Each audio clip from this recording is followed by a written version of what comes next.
여섯째 달에 천사 가브리엘이 하나님의 보내심을 받아 갈릴리 나사렛이란 동네에 가서 다윗의 자손 요셉이라는 사람과 약혼한 처녀에게 이르니 그 처녀의 이름은 마리아라.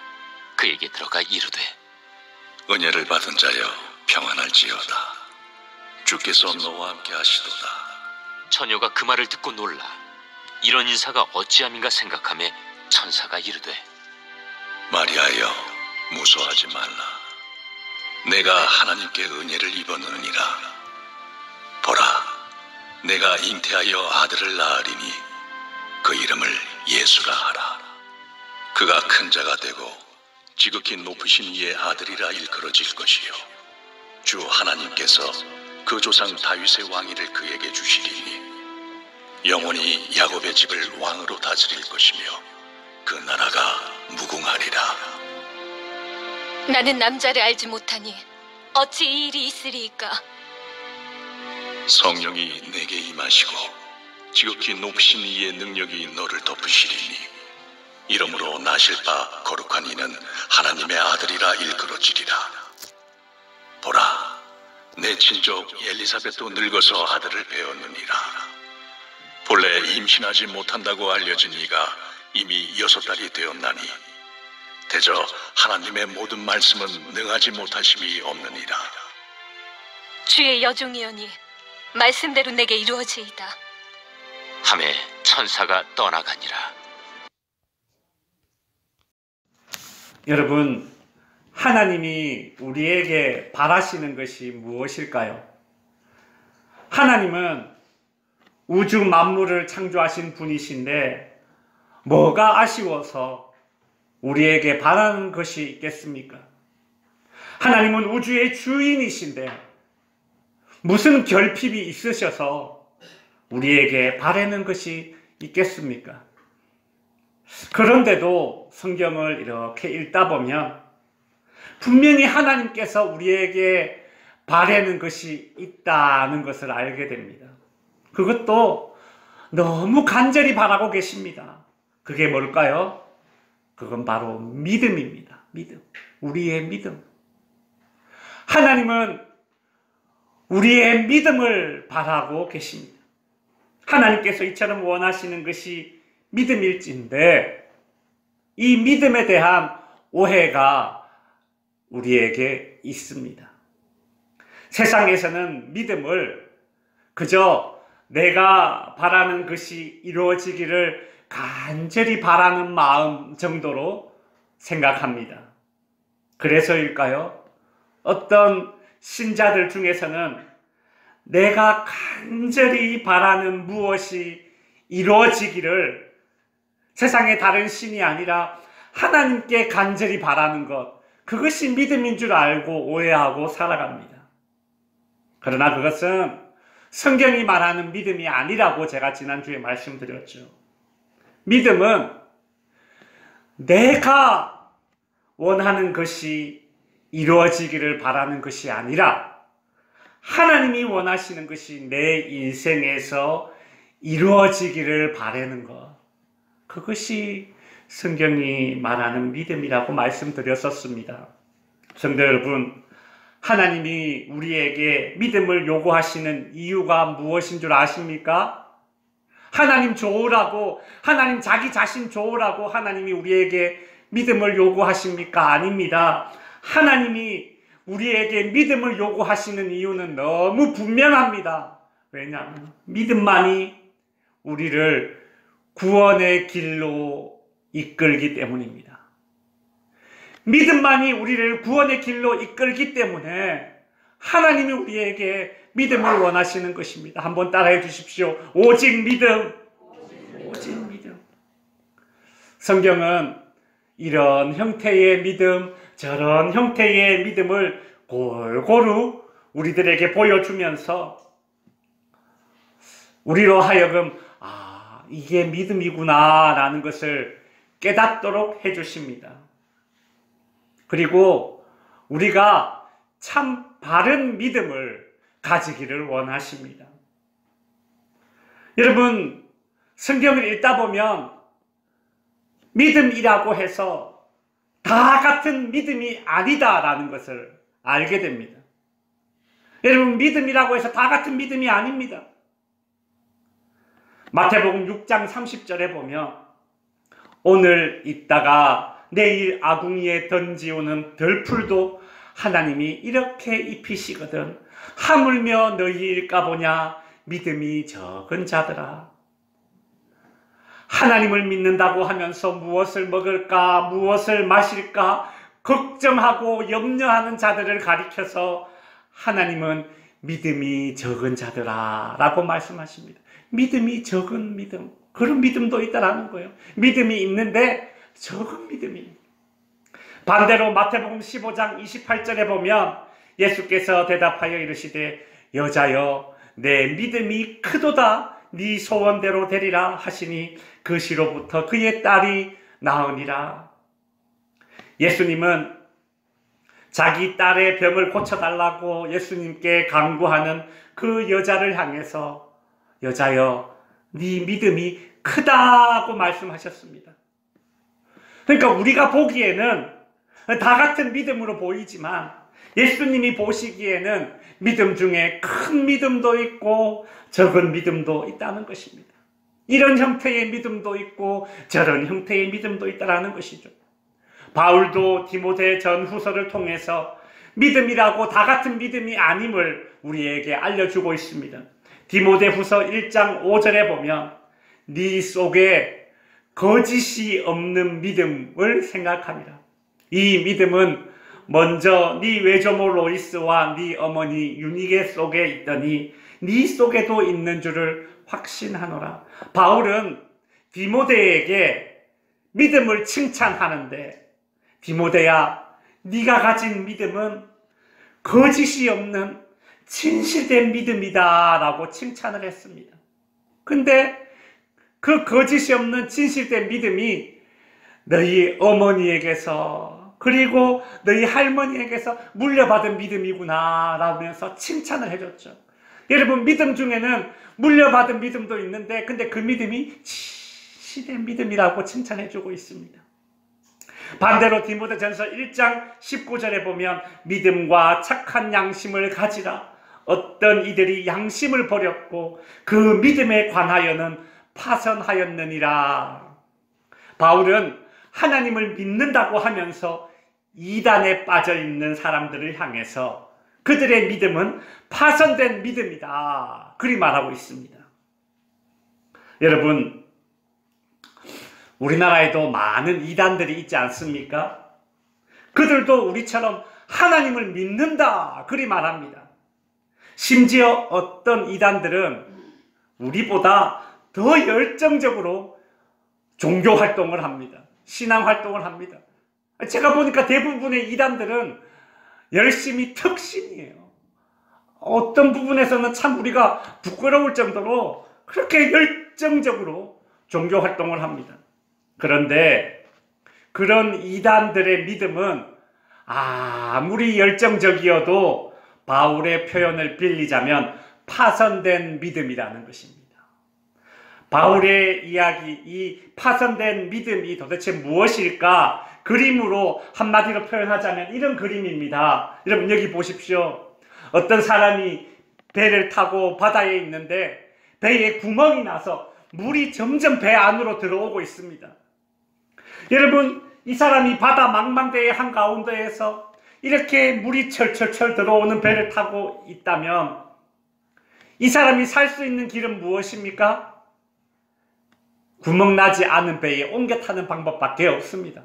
아무리 퍼낸다고 한들 결국은 열심을 내면 열심을 낼수록 언젠가는 힘이 빠져서 결국은 이 바다에 가라앉게 될 것입니다. 이단에 빠져서 그곳에서 열심히 믿는다는 것은 이런 겁니다. 파선된 믿음은 이런 거예요. 믿음이라고 해서 다 같은 믿음이 아니라는 것입니다. 그래서 히브리서 10장 39절에서 이렇게 말하고 있죠. 우리는 뒤로 물러가 멸망할 자가 아니요 오직, 같이 읽어봅니다. 노란색 글씨 시작. 영혼을 구원함에 이르는 믿음을 가진 자. 영혼을 구원함에 이르는 믿음. 여러분, 열심히 믿었는데 그 믿음이 나를 구원에 이르지 못하게 하는 믿음이라면 얼마나 억울하겠습니까? 얼마나 억울하겠어요. 그러니 저와 여러분의 믿음은 반드시 성경이 말하는 구원에 이르게 하는 믿음, 성경이 말하는 바른 믿음이 되어야 할 줄 압니다. 오늘 우리가 읽은 본문 누가복음 1장에는 바른 믿음을 가진 한 여인이 소개되고 있습니다. 그 여인은 약혼을 하고 아직 결혼을 하지 않은 마리아라는 여인입니다. 어느 날 이 마리아에게 천사가 찾아왔습니다. 천사는 마리아에게 찾아와서 28절에 보시면 은혜를 받은 자여 평안할지어다 라고 인사를 합니다. 그러자 29절에 마리아는 그 말을 듣고 놀라 이런 인사가 어찌함인가 생각을 합니다. 마리아의 반응이 좀 이상하죠. 은혜를 받은 자여 평안할지어다 라고 이렇게 인사하는 말은 그 당시에 아주 평범한 인사입니다. 그 천사가 나타나서 놀란 것보다도 천사가 나타나서 마리아여 평안할지어다 라는 인사말을 했는데 왜 이런 인사를 했을까? 그게 더 궁금한 거예요. 그 이유는 무엇인가 하면 은혜를 받은 자여 평안할지어다 라는 말이 가지고 있는 그 의미 때문입니다. 유대인들 사이에서는 이 말이 가지고 있는 특별한 의미가 있습니다. 우리가 듣기에는 그냥 평범한 인사말이지만 유대인들에게 이 말은 하나님의 은혜를 받아서 선택받았다라는 그런 인사입니다. 구약의 사사기에 보면 기드온이 하나님께 부름받아서 사사로 세워질 때에도 동일한 그런 인사말이 주어지죠. 우리나라도 TV에 보면 옛날에 조선시대 이런 거 보면 사극 드라마에 보면 궁궐에서 여인들이 왕에게 이렇게 선택되어서 간택되는 그런 경우가 있지 않습니까? 그때 그 여인이 성은을 입었다라고 표현하죠. 오늘 본문이 유대인식으로 말하자면 그런 인사입니다. 은혜를 받은 자여 평안할지어다 이 말 속에는 선택되었다, 네가 하나님께 선택되었다라는 그런 의미가 담겨져 있었던 것입니다. 그러니까 마리아는 내가 선택되었다고? 어떻게? 내가 뭐 때문에 선택되었지? 라는 그런 어리둥절함이 있는 것입니다. 그때 천사는 30절에서 마리아에게 이렇게 말하죠. 마리아여, 무서워하지 말라. 네가 하나님께 은혜를 입었느니라. 은혜를 입었느니라. 같은 말을 다시 한번 반복해주고 있습니다. 마리아가 하나님께 선택되었는데 은혜를 입었는데 그 은혜가 도대체 그러면 어떤 은혜인가? 31절에 보면 보라 네가 잉태하여 아들을 낳으리니 그 이름을 예수라 하라. 여기서 보라 라고 이야기하고 있죠. 여기서 이 보라라는 이 말은 보라라는 말 뒤에 나오는 이 내용이 반드시 이루어질 것이다 라는 그 강조하는 내용입니다. 보라! 내가 장담하는데, 우리끼리 이제 그렇게 말하지 않습니까? 사람들은. 내가 장담하는데, 그 뜻이에요. 내가 장담하는데, 보라! 네가 잉태하여 아들을 낳으리니 그 이름을 예수라 하라. 반드시 네가 잉태하여 아들을 낳을 것이다. 그런 말을 천사가 하고 있죠. 천사는 마리아에게 네가 반드시 잉태하여 아들을 낳을 것인데 그 아들이 장차 어떤 존재가 될 것인지를 쭉 이제 이야기해 줍니다. 보시면 마리아야 네가 잉태하여 아들을 낳을 것인데 그 아들은 이런 존재가 될 거야. 큰 자가 되고 지극히 높은 이의 아들이라 불릴 것이요 다윗의 왕위를 주실 것이며 영원히 왕으로 다스릴 것이다. 마리아는 속으로 내가 정말 내가 낳을 아이가 이런 존재가 된다고? 얼마나 좋겠습니까? 여러분 우리가 태몽 하나만 이상한 거 신기한 거 꿔도 좋은 거 꿔도 내가 이런 좋은 꿈을 꿨다 태몽으로 이래 좋아라 하는데 말입니다. 천사가 나타나서 너는 잉태할 것이고 아들을 낳으면 이런 존재가 될 것이야 라고 말하는데 얼마나 좋겠습니까? 그런데 문제가 있습니다. 마리아는 아직 결혼을 하지 않은 처녀입니다. 아니, 결혼한 여인에게 이런 말을 하면 아이고 좋아라 하겠지요. 근데 결혼을 하지 않은 처녀에게 천사가 나타나서 네가 잉태할 것이고 아들을 낳을 것인데 이런 위대한 사람이 될 것이다. 이거 좋아해야 될지 기뻐해야 될지 잘 모르겠습니다. 근데 이 당시는 결코 좋아할 일이 아닙니다. 기뻐할 수 없는 일입니다. 왜냐하면 이 당시 유대인들은 결혼을 하기 전에 1년 전에 약혼식을 먼저 하고 1년 뒤에 결혼식을 합니다. 근데 약혼식을 하고 난 이후에 아직 결혼을 하지 않았습니다. 약혼만 한 것입니다.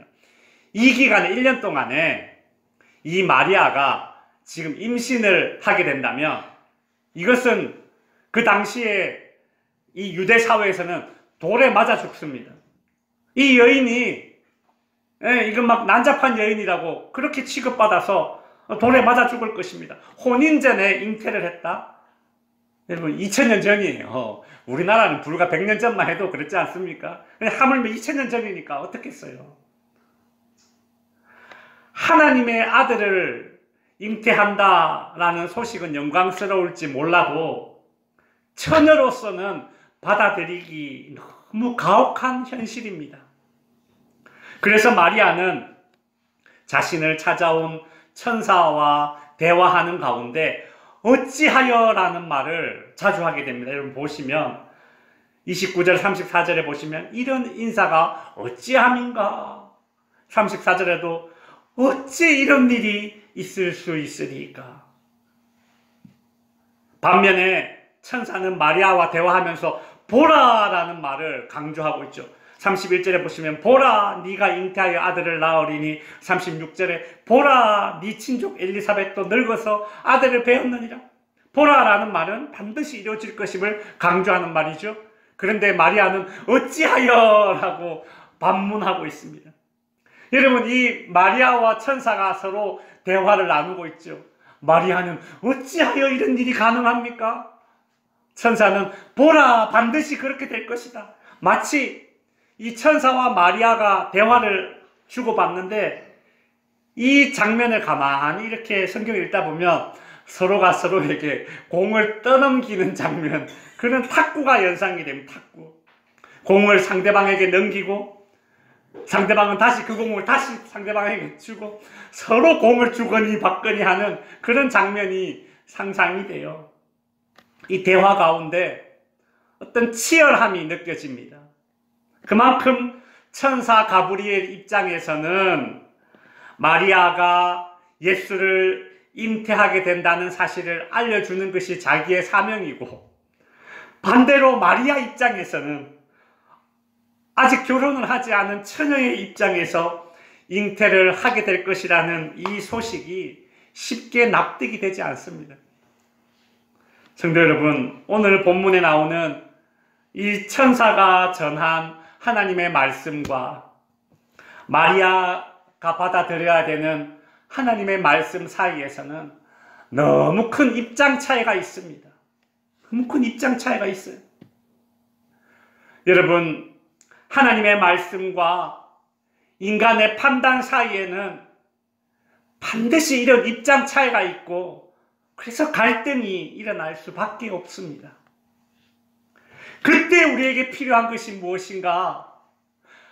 하나님의 말씀과 내 입장 차이에서 반드시 필요한 것이 있는데, 그것이 바로 믿음입니다. 믿음. 왜요? 믿음은 우리로 하여금 하나님의 말씀에 순종할 수 있게 해줍니다. 특별히 그 사람의 믿음이 바른 믿음이라면 반드시 순종의 자리로 우리를 이끌어가게 되어 있습니다. 여러분 한번 따라해 주십시오. 믿음은 순종이다. 순종이다. 우리가 믿음이라고 하면 좀 두리뭉실하게 믿는 거겠지 이렇게 생각할 것이 아니라, 믿음은 순종이다. 순종이다. 특별히 믿음은 우리 신자들로 하여금 두 가지에 순종하게 만듭니다. 첫째로 믿음은 순종인데 첫 번째로 하나님의 말씀에 순종하게 만듭니다. 여러분, 세상의 소리가 아니라 하나님의 말씀에 순종할 수 있도록 이끄는 것이 바로 믿음입니다. 여러분이 가령 누구를 믿는다면 그 사람이 하는 말을 믿을 것입니다. 맞죠? 나 저 사람 믿어 라는 그 말은 그 사람이 하는 말을 믿는다는 것과 같은 말입니다. 맞죠? 어떤 사람이 난 이 사람 믿어 그렇게 이야기해놓고서는 마음속으로 저 봐라 저 사람 하는 말 저거 분명히 거짓말일 거야 그런 마음을 품고 있다면 그거는 그 사람을 믿는 게 아니에요. 마찬가지로 내가 하나님을 믿습니다 라고 말한다는 그 믿음은 무엇인가 하면 하나님의 말씀을 믿는 것입니다. 여러분, 이 성경이 하나님의 말씀이다 라는 것을 믿는 것, 그것이 우리의 믿음이라는 것이에요. 이 성경이 하나님의 말씀임을 믿을 수 있기 때문에 우리는 순종할 수 있는 것입니다. 두 번째로 믿음은 나의 입장이 아니라 주어진 상황에 순종할 수 있는 것, 그것이 믿음입니다. 내 입장과 다른 그런 상황이 나에게 주어질지라도 천지를 창조하신 전능하신 하나님, 나를 너무 사랑하시는 하나님이 지금의 상황으로 나를 이끄셨고 이렇게 이끄신 분이 책임져 주실 것이라는 그런 믿음. 그래서 우리는 순종할 수 있는 것 아닙니까? 믿음은 순종입니다. 여러분, 사업이 실패해도 자녀가 대학에 떨어져도 혹 병에 걸려도 하나님이 나를 골리시려고 그런 일을 하시는 것이 아니라 천지를 지으신 하나님께서 그 상황 속에서 나를 새롭게 빚으시려고 나를 정금같이 순금같이 만드시고 단련하시는 것임을 믿고 그 상황을 수용하는 것이 바로 믿음이며 그때 우리는 순종의 자리로 나아갈 수 있는 것입니다. 한번 따라해 주십시오. 믿음은 순종이다. 이제 말씀을 정리하겠습니다. 약혼한 처녀의 입장에서 아이를 예수를 잉태하게 될 것이라는 이 하나님의 말씀을 믿고 그 상황을 수용할 것인가 말 것인가 마리아의 최종 선택만이 남겨져 있습니다. 마지막 공이 마리아에게 탁 넘겨졌을 때 마리아는 오늘 본문 38절에 보시면 이렇게 이야기를 합니다. 주의 여종이오니 말씀대로 내게 이루어지이다. 주의 여종이오니 말씀대로 내게 이루어지이다. 말씀대로 될 것입니다. 하나님의 말씀에 대한 나의 판단을 멈추고 자신의 입장보다 하나님의 뜻을 위해서 마리아는 순종하기로 선택한 믿음입니다. 처녀의 몸으로 아들을 낳는 마리아가 겪어야 할 그 고통은 이루 말할 수 없을 것입니다. 그럼에도 마리아는 아이를 낳음으로써 겪게 될 그 수치와 심지어 목숨까지도 각오한 순종을 선택하였습니다. 성도 여러분, 저와 여러분도 마리아처럼 어찌 이런 일이 일어날 수 있을까? 그렇게 말할 수밖에 없는 그런 기막힌 상황에 부딪힐 때가 있을 것입니다. 어찌 이런 일이 일어날 수 있는가? 어찌 이런 일이 하필 나에게 일어날 수 있는가? 요즘 순종하기 어려운 어떤 말씀이 내 마음을 계속 노크하고 있지는 않는지 한번 되돌아보십시오. 순종하기 어려운 어떤 기막힌 상황에 내가 직면해 있지는 않습니까? 그때 우리는 마리아처럼 의문도 제기하고 하나님의 말씀과 나의 판단 사이에서 갈등할 수 있습니다. 그러나 그 순간 우리가 바른 믿음을 가졌다면 마리아처럼 끝내는 순종하게 될 것입니다. 바라기는 저와 우리 덕지교회 모든 성도님들은 마리아처럼 정말 치열한 고민 끝에 주의 여종이오니 말씀대로 내게 이루어지이다 라고 대답할 수 있기를 바랍니다. 마리아처럼 바른 믿음으로 행했던 값진 그 순종을 통해서 하나님의 역사를 성취해가고 하나님이 하시는 일에 함께 동참할 수 있는 저와 여러분이 되기를 주님의 이름으로 축원드립니다. 기도하겠습니다.